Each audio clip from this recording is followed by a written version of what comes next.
কেন আমার এমন লাগে জানি না, মনটা কেবলই যাই যাই করছে। মনে হয় ওইখানে যাই, অমুক জায়গায়, তমুক বাড়িতে, এর কাছে, ওর কাছে। তারপর কার কাছে যাব? কোন ঘরে?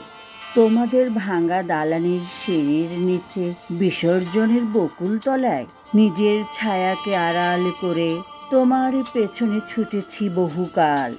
একদিন জ্যোৎস্নার পেছনে ছুটেছি দিনরাত। আজলাই কুড়িয়ে নিয়েছি স্বপ্ন, বৃষ্টি হলেই জড়িয়ে নিয়েছি ঘাস ফড়িংয়ের নরম পালক। তোমার এডাল থেকে ওডালে করেছি প্রাতভ্রমণ। এখন মেঘ ডাকলেই ভয় পাই, জ্যোৎস্নায় গুজে দেই তোমার ফেলে যাওয়া স্মৃতির পুচ্ছদেশ। এখন তোমার চোখের দিকে তাকালেই দেখি একগুচ্ছ বিড়াল ছানা কিভাবে অবিরাম দৌড়ে পালাচ্ছে।